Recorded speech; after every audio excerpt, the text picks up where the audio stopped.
Oh! Hello.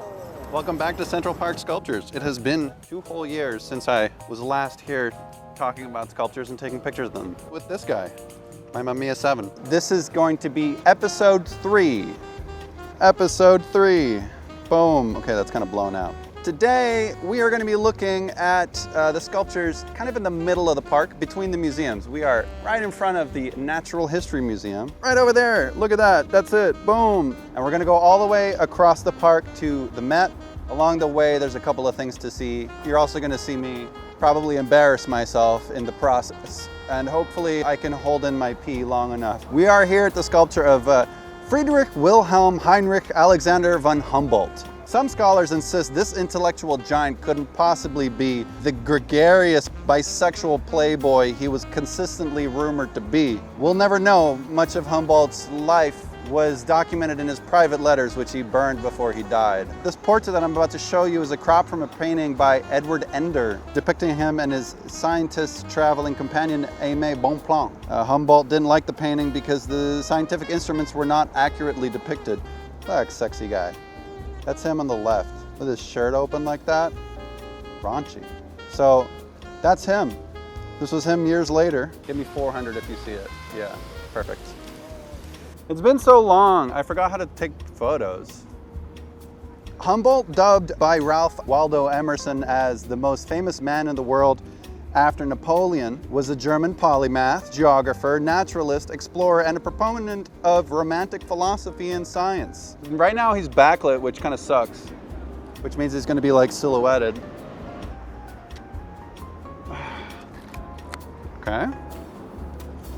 Is that fun? You guys get to take pictures with me. Is that cool? Between 1799 and 1804, Humboldt traveled extensively in the Americas, exploring and describing them for the first time from a modern Western scientific point of view. It looks like he has snot in his nose. You see? I don't know if you guys can tell, but I don't want to take a picture of that, but I think, you know, I think I have to. He was one of the first people to propose that continental South America and Africa were once joined. Humboldt is seen as the father of ecology, the father of environmentalism, and his work inspired folks like Darwin, Wallace, Thoreau, Whitman, Emerson, Murr, and so on. As Lapham's Quarterly noted, 12 towns, 9 bodies of water, 6 mountains, and 1 lunar crater bear his name. He drew these incredible cross sections. Obviously this is a really tiny thing, but what you can kind of see, it's a cross section of a mountain, and there's lots of little labels of all the different layers of rock and geology in there. But yeah, this guy was a menace. He was quite the Casanova, let's just put it that way. I'm gonna document the bird poop trailing down the side of his face with a little bit of ray of sunshine right there. That's really nice. Just like that. Hold. Nice. All right. Anyway, that's Humboldt. Come on, man. Yeah. Oh, yep, right there. Ah, isn't Central Park beautiful? You're in Central Park with me. And Simon. Simon and I actually went to film school together. That's how we know each other. That was like 16 years ago. Yeah. In my head, these trips are always so much easier than they actually are in practicality. I should probably take my gum out. We're gonna talk about this here real quick, even though it's not a sculpture. Oh, I would just put it on the, shoot through the fence. Yeah, don't worry about it. So now we're just passing over the tunnel. This is the speedway that connects west and the east.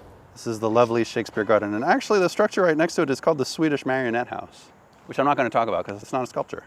And neither is the garden, but I'm still going to talk about it. According to the Central Park Conservatory, this garden was created in 1912 by Dr. Edmund Bronk Southwick, the entomologist of New York City parks. It was meant as a place for public school children to study plants and natural history and was originally called the Garden of the Heart. Garden of the Heart is what it was originally called. How about that? Southwick, an avid Shakespeare fan, included 4 large planting beds with flowers found in Shakespeare's literature. 4 years later, on April 23, 1916, the tricentennial of Shakespeare's death, the garden was dedicated and officially named after the famous playwright. Of nature's gifts thou mayst with lilies boast, and with the half-blown rose. King John III. Okay. This is one of 3 different Shakespeare locations in the park. I am not really a horticulturist, so I don't know what's a perennial and what's not. I don't know anything, but the people who run the park here, they really know what they're doing. Look at this gorgeous garden. Is this like a trail of slug slime or something on here? I don't even know. Something. What are those? I wish you could see what I'm seeing. These are gorgeous. What is that? I don't even know. Trying to get this. I think I can get this bee. Oh, I think I got it. And that was the last shot of the roll. Right there, yeah, that's it. That's me, hello. That's me, live editing, sorry. Go ahead. Where the bee sucks, there suck I. In the cow slips bell, I lie. Tempest. We're gonna talk about the Tempest later, actually.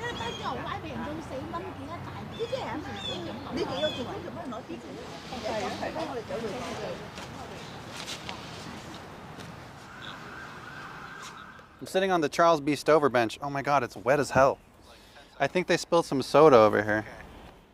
Last time we were here, there was a lot of construction sound happening, and now there's not. And it's a beautiful day, and we get to have the Charles B. Stover bench all to ourselves. This gorgeous carved stone bench. It is really pretty. It's got this beautiful curve to it. Let me show you this curve. Look at that. It's just fantastic. I got some beautiful photographs of this last time I was here. Get back up. There's the other side. I think my favorite thing about this bench is like this view of this arching tree, which I'll show you in a second. Mr. Stover. This guy. Very few people know much about this guy. I mean, he's in the history books, but he's not like a well-known New Yorker necessarily. But he was an activist who founded the country's first settlement house. After doing that, he served as the Parks Commissioner for New York City for a few years, just before the First World War. Unlike the original designers of Central Park, obviously Olmsted and Vaux, he wanted the park to be full of sports, which made him controversial. That's what he looked like, with his bowler hat. And he said, "I do not believe in the policy that the parks are merely places for people to walk through and look at the trees and gaze at the landscape from a distance, nor do I believe that anyone should be permitted to destroy anything. But I take the position that certain parks of the asphalt and the lawns should be opened most liberally to the young people for amusement, proper athletics, and recreation under proper circumstances." Going for the Fibonacci there. And that's why Central Park is now home to 27 baseball fields, 25 depending on who you ask. We got beach volleyball pits. There's all kinds of recreation you can do here. No soccer pitches yet. Hopefully we'll get around to that. Anyway, in October 1913, Stover told his staff and co-workers that he was going out for lunch, but then he disappeared and he resigned after a nationwide search. But it does say he devoted his life to public service, so we'll have to take them at their word. Yeah, I really do like the stonework on this bench.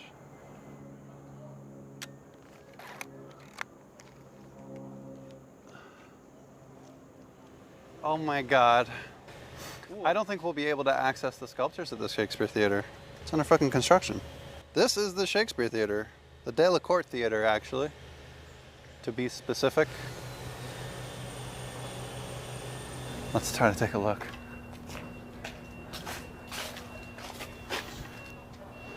Yeah, so I was going to talk about that one and that one. The Tempest and Romeo and Juliet. But you know, it's fine. We can't be mad. I look like a dork, man. Where's my stylist? Where's my hair and makeup? Okay, so I am gonna have to come back here to take pictures. Gorgeous. These ambient wides are great, says Kay. Thank you. Like, I've never seen a live stream that looks like this. You know what I mean? Look at this big ass line. This is home to Shakespeare in the Park. There's lots of people in line for Shakespeare in the Park right now. They're doing 12th night.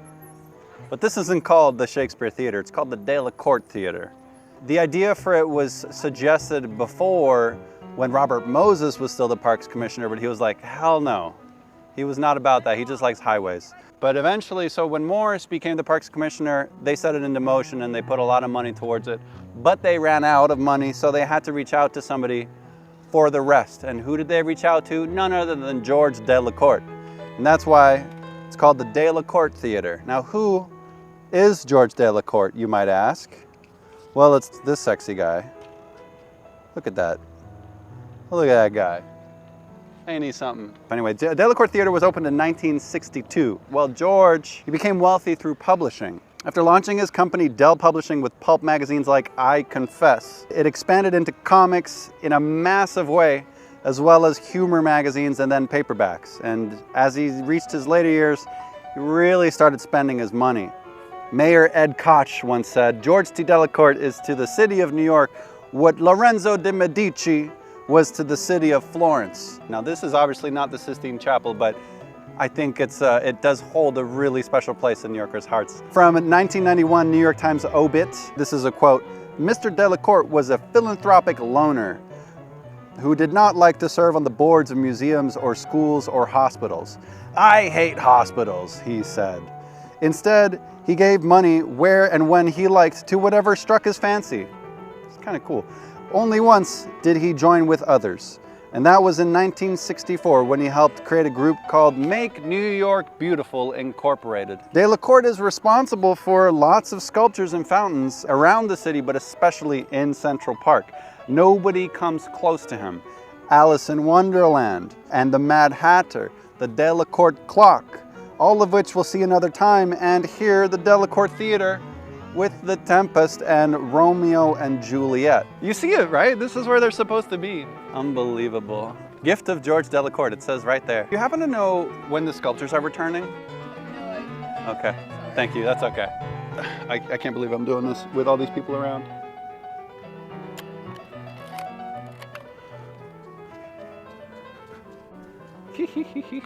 Nobody tell on me, please. Even in his 90s, when he was very, very old, Mr. Delacorte continued to take long walks in Central Park, despite a mugging in December in 1985, when he would have been 91, when one attacker grabbed him and another held a knife to Mrs. Delacorte, taking her new mink coat. Okay.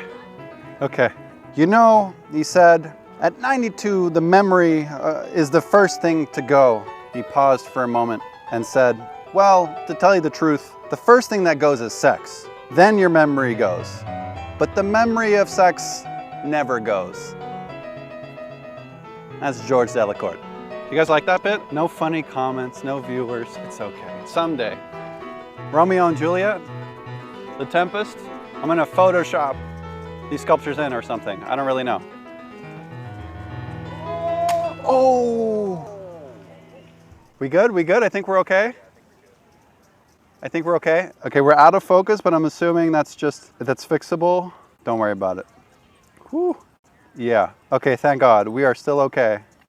Go ahead, no, you're good. Go ahead. All right. Oh, is that a filter? I don't remember if I put a filter on it. It might not be. Oh my God. Yeah, it is, it's the Tiffin, yeah. You're good, don't worry about it.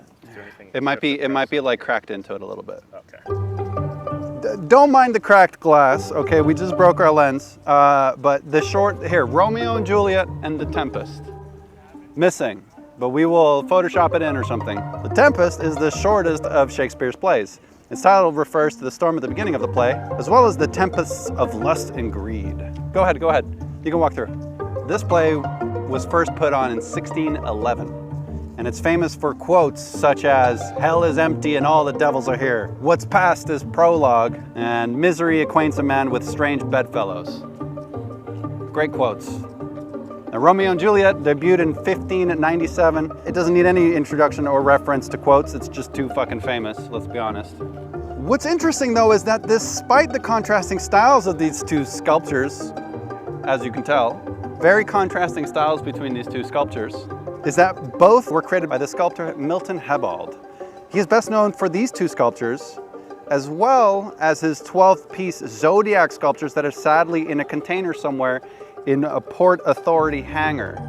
An incredible, massive 12-piece sculpture that I believe was in front of LaGuardia Airport. But anyway, these two sculptures are 10 years apart. This one, Romeo and Juliet, was funded by Delacorte, of course, just after he sold his company Dell Publishing to Doubleday.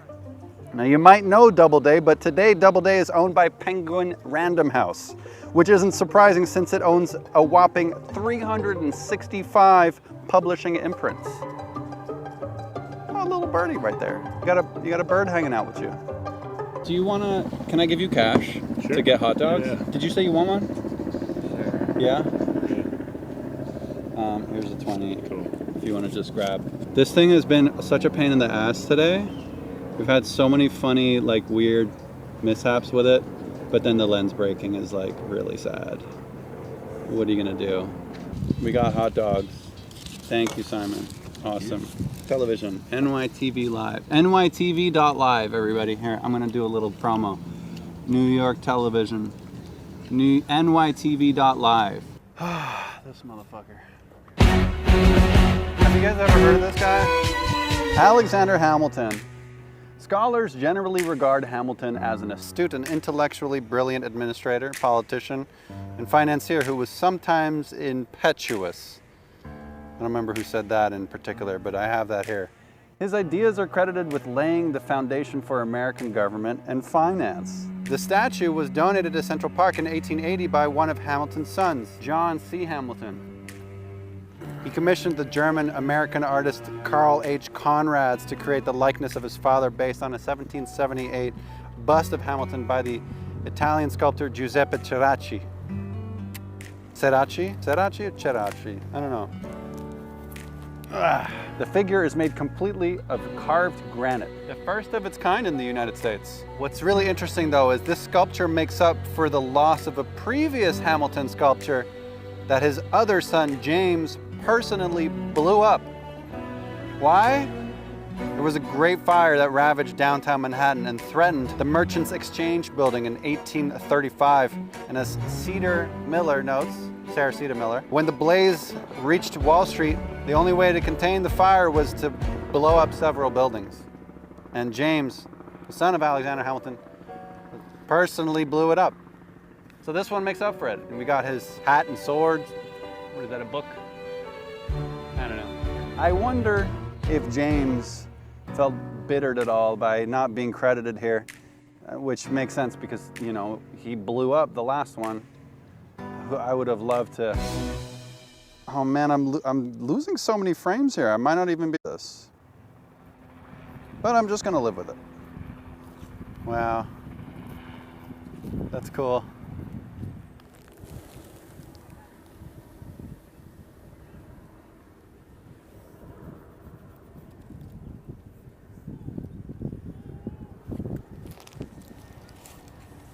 I'm in the shadow of Cleopatra's Needle.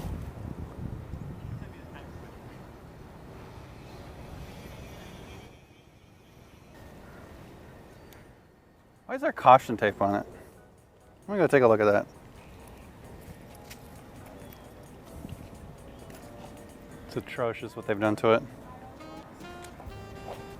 It says there, Cleopatra's Needle. This obelisk was erected first at Heliopolis, Egypt in 1600 BC. It was removed to Alexandria in 12 BC by the Romans, presented by the Khedive of Egypt, the city of New York. It was erected here on February 22nd, 1881 through the generosity of William H. Vanderbilt. Let's look at some of the hieroglyph meanings over here. The Horus, strong, bull, loving truth. The king of Upper and Lower Egypt, Usermat Ra, chosen of Ra, lord of festivals like his father, Patatanan, the son of Ra, Ramses, blah, blah, blah. Look at that, zoom. Hi, everyone. Cleopatra's Needle. This is one of a pair of obelisks commissioned by Pharaoh Thutmose III for the Temple of the Sun in Heliopolis in 1475 BCE.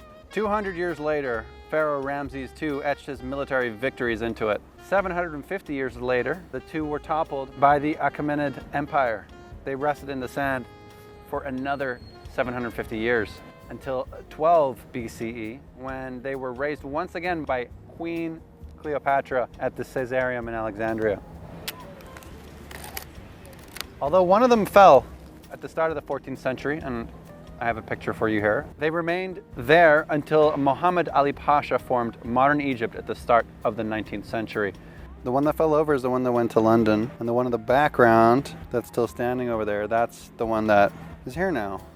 It was too expensive to move, so it stayed put, but once the Suez Canal was completed in 1869, and Egyptomania was raging in the UK and the US, they each claimed one. Some tagliatelle. What? Tagliatelle. Oh shit. America got the one that was standing, which infuriated the citizens of Egypt, and quite rightly so. Once it arrived in New York, it took 3 months to maneuver it to this spot in the park. And I believe that they offloaded it in Staten Island and rolled it all the way here, which is kind of insane. I don't really know how that's possible, but subsequent efforts to repair have sometimes severely damaged its surface. They have power washed tons of stone off of this thing, and if you look closely, you can see it has just been eroded. It also contains a secret. Time capsules were placed under it before it was erected, containing popular books, along with a, quote, most fascinating thing, a small black box capsule that was put into the ground by the man, William Henry Hurlburt, another role, who orchestrated the purchase and the transportation of the obelisk. He died being the only person who knows the contents of that box. I wonder if they power washed one side and somebody was like, yo, stop, look what you've done. Now, this is probably my favorite monument or sculpture, if you can call this a sculpture. I mean, it technically was sculpted. It's the oldest man-made monument in the entire country. But it also fills me with a lot of sadness because it's a great example of our incredibly poor stewardship of antiquities. We've only had it for 150 years and yet we've already destroyed it quite significantly. But I might have a chance at accessing original rubbings of the surface. I don't know yet how far back they date, but I'm hoping it's pretty soon after it was acquired. We'll see. I actually don't know what they have in the archive. We won't do that today because I have to file an official request. I haven't done that. But when the time comes, we'll get a chance to look at the original rubbings of the obelisk. Obviously, I don't speak hieroglyphic. I don't speak in hieroglyph, but I think it'll be cool to see.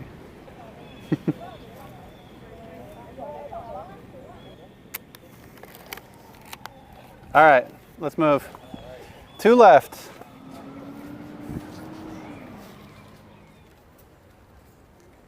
King Jagiello. Oh, last page. This guy, King Jagiello, is responsible for converting the last pagan nation, Lithuania, to Christianity back in 1387. He himself converted to Christianity so that he could marry Jadwiga. Honestly, I think she's a little bit more well known than he is. But founder of a free union of the peoples of last Central Europe, victor over the Teutonic aggressors at Grunwald, July 15, 1410. A really interesting battle, to be honest with you. Oh, we lost a lot of friends. Recording most of that, so. Okay. I'm recording major segments. It's just audio that we lost then, but that's okay. You can always dub it. God fucking damn it. I'm just gonna roll with it, okay?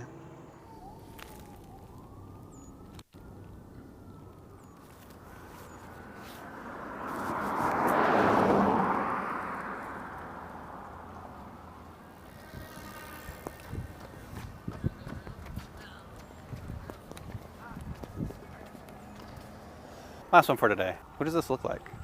Kind of a little bit of Taft, a little bit of Bismarck. Yeah. Still hunt. Look at this. This is the guy who sculpted it. Panthers were in the news back in the late 19th century for killing livestock and even some unlucky villagers in the region. And that might have inspired Edward Keames to make Still Hunt. I don't know if it's Keames or Keames. I'm not really sure. Yeah, I guess it was Keames with an M. His name's right here.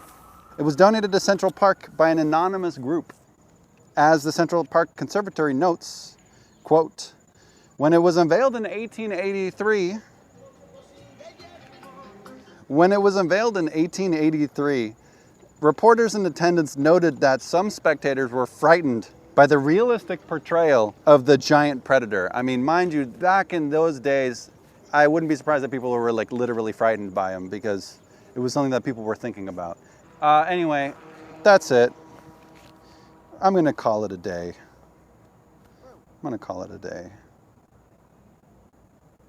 Thanks for watching, y'all.